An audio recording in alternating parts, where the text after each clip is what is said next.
बोलिए जय जय श्री राधे श्याम श्याम श्याम। बैठ जा, बैठ बैठ। देखो यमुना किनारे बंसी बट पर महाराज हुआ था और महाराज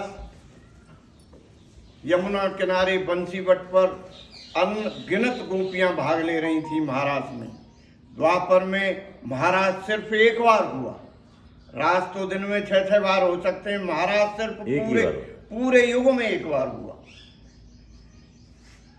अनगिनत गोपियां भाग ले रही थी महाराज में, उनके पैरों में पायल और घुंघरू बंधे थे। उधर कैलाश पे प्रभु महादेव अपने प्रभु श्याम सुंदर और राधा रानी के भजन में बैठे थे। वो भज रहे थे राधे कृष्ण राधे कृष्ण राधे कृष्ण। महाराज में प्रभु ने एक ऐसी लीला की, जितने अनगिनत गोपियां थी उतने ही कृष्ण हो गए, हर गोपी के साथ ही कृष्ण।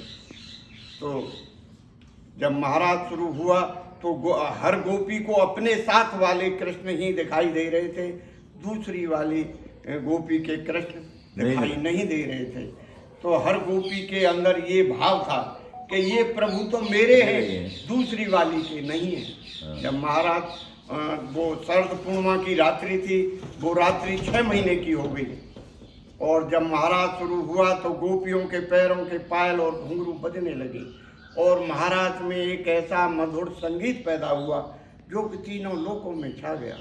वो इतना मधुर संगीत था, जिस किसी के कानों में वो ध्वनि गई वो महाराज की तरफ दौड़ने लगा।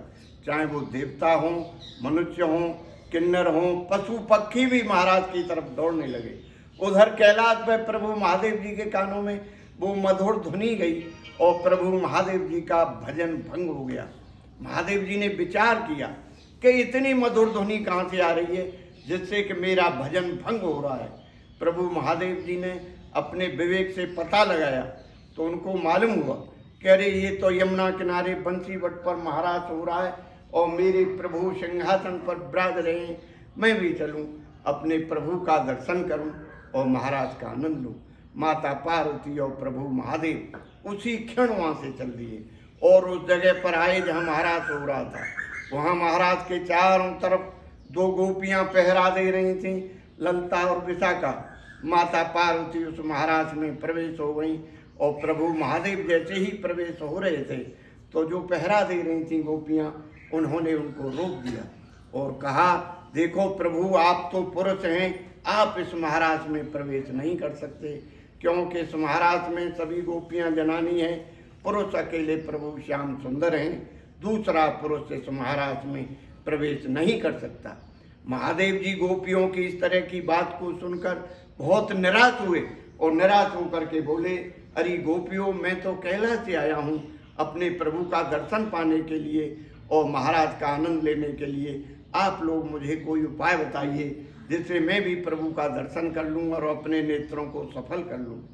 गोपियाँ बोली, प्रभु देखो बहुत आसान उपाय है, पास में यहाँ यमुना जी बह रही हैं, आप वहाँ जाइए, यमुना जी में स्नान करिए और उनसे प्रार्थना करिए कि हे यमुने मेरा गोपी रूप हो जाए।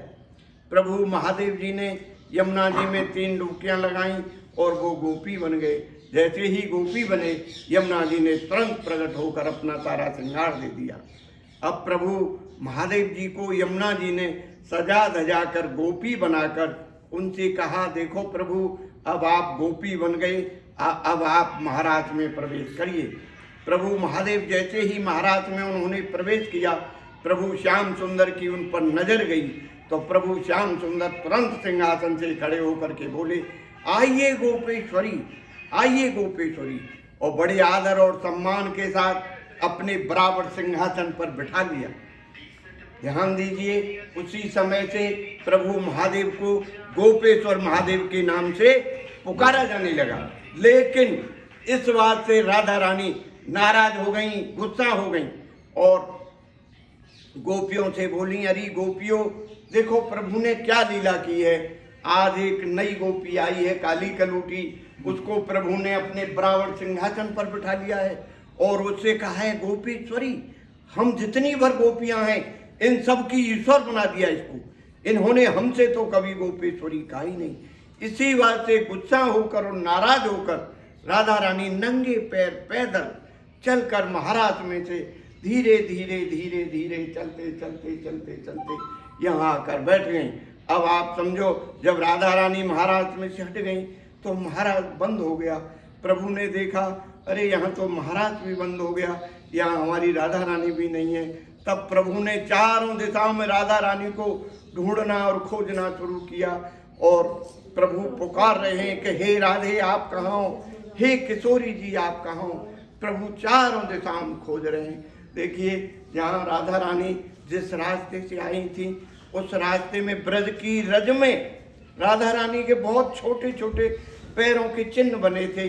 प्रभु की नजर गई तो पहचान लिया कि ये तो हमारी किशोरी जी के पैरों के चिन्ह हैं। उन चिन्हों से प्रभु ने रग लेकर अपने मस्तक से लगाई और उन चिन्हों को प्रभु खोजते खोजते खोजते खोजते यहाँ राधा रानी के पास आए। यहाँ आकर प्रभु ने राधा रानी को खूब मनाया, खूब मनाया। राधा रानी मनने में नहीं आई।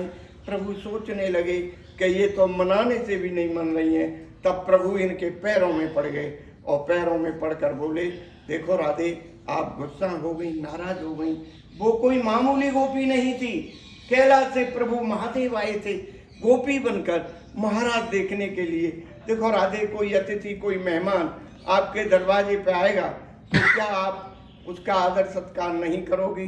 देखो राधे, अब आप अपनी गुस्सा छोड़ो और हमारे साथ चलो। राधा रानी बोली, देखो प्रभु अब मैं कैसे चलूं, मैं महाराज में से नंगे पैर पैदल चलकर आई हूँ। प्रभु मेरे पैरों में छाले पड़े हैं, प्रभु मैं बहुत ज़्यादा थकी हुई हूँ, अब प्रभु मैं कैसे चलूँ, मुझसे नहीं चला जाता। तब प्रभु श्याम सुंदर बोले, अच्छा राधे आपके पैरों में छाले हैं, आप बहुत ज़्यादा थकी हुई हो, नहीं चल सकती हो, तो आओ हमारे कंधे पे बैठ जाओ। जैसे ही राधा रानी प्रभु श्याम सुंदर के कंधे पे बैठने को होती हैं, प्रभु अंतर्ध्यान हो जाते हैं। जब प्रभु अंतर्ध्यान होते हैं तो राधा रानी प्रभु की याद कर करके खूब रोती हैं, मेरे श्याम कहाँ गए, मेरे कन्हैया कहाँ गए, मेरे प्रभु कहाँ गए। और देखो राधा रानी के रोने से, उनके अश्रुधारा से, ये जो आप सरोवर देखते हैं ये राधा रानी के अश्रुधारा से भरा हुआ सरोवर है। यहाँ राधा रानी ने मान किया और मान करने से उनके आंसुओं से सरोवर भरा है, इसी से इसको मान सरोवर कहा गया है। और इस पूरे स्थान को राधा रानी मान सरोवर धाम सिद्धपीठ कहा गया है। यहाँ प्रभु अपनी बंसी और मुकुट राधा रानी के पास छोड़कर, नीचे जो मंदिर है उसमें बंसी और मुकुट छोड़कर यहाँ से द्वारका चले गए। द्वारका में जब कभी भी आपको सौभाग्य मिले प्रभु के दर्शन का तो वहाँ बंसी और मुकुट का दर्शन नहीं होगा, वहाँ सुदर्शन चक्र का दर्शन होगा। और देखिए एक रहस्य की बात और हम आपको बताते हैं, बंसी का दर्शन बांके बिहारी में भी नहीं होता है और यहाँ राधा रानी के मंदिर में बंसी का दर्शन 365 दिन होता है। लेकिन शरद पूर्णिमा के दिन रात्रि के 12 बजे यहाँ भी आरती होती है और बांके बिहारी में भी आरती होती है, लेकिन बंसी का दर्शन यहाँ नहीं होगा और बंसी का दर्शन बांके बिहारी में होगा रात्रि के 12 बजे। शरद पूर्णिमा की रात्रि को वहाँ भी शर्त बैठाई जाएगी, यहाँ भी शर्त बैठाई जाएगी, यहाँ भी खीर का भोग लगेगा और वहाँ भी लगेगा, लेकिन बंसी का दर्शन वहीं होगा। और देखिए ये बड़ी पवित्र भूमि है, तपस्या की भूमि है, प्रेम की भूमि है, भक्ति की भूमि है। जब कभी भी यहाँ आने का सौभाग्य मिले तो इस सरोवर में स्नान करो तो 5 छींटे जरूर डालिए, आचमन करिए। और ऐसी मान्यता है, इस मान सरोवर में स्नान करने से, राधा रानी का दर्शन करने से मनोकामनाएं तो पूरी होती ही हैं, कलयुग के कष्टों पापों से भी छुटकारा मिलता है। बोलिए जय जय श्री राधे, जय जय श्री राधे, जय जय श्री राधे।